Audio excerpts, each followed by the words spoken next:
একটি video viral হয়েছে। দাবি করা হচ্ছে বাংলাদেশে এক ভারতীয় পর্যটককে হয়রানি করা হয়েছে, কিন্তু ভিডিওটা ভালো করে দেখলে চমকে যাবেন। এটা কি সত্যি হয়রানির ঘটনা নাকি সাজানো অপপ্রচার? আসল সত্য জানলে আপনার বিশ্বাসই হবে না। ভিডিওটির নারী আসলে চিটাগাং কিংসের অফিসিয়াল হোস্ট ইয়াশা সাগর। কিন্তু প্রশ্ন হলো, তাহলে এই গুজব কেন ছড়ানো হলো? চলুন পুরো সত্য উদ্ঘাটন করি। সম্প্রতি এক্সে, সাবেক টুইটারে ভাইরাল হয় একটি ভিডিও। দাবি করা হয় বাংলাদেশে বেড়াতে আসা এক ভারতীয় পর্যটককে হয়রানি করা হয়েছে।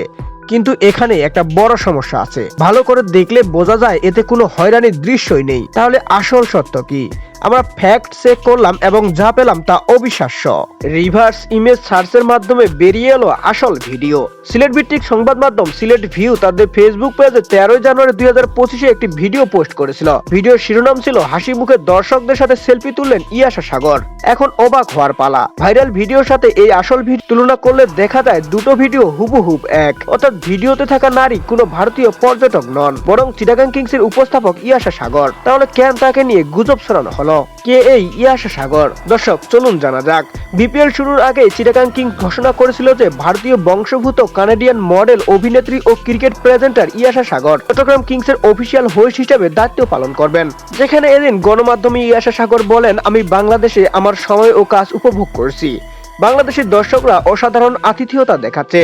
তাহলে কেন তাকে নিয়ে এই মিথ্যা অপপ্রচার? এর পেছনে কোনো ষড়যন্ত্র আছে কি, নাকি এটা নিছক ভুল বোঝাবুঝি?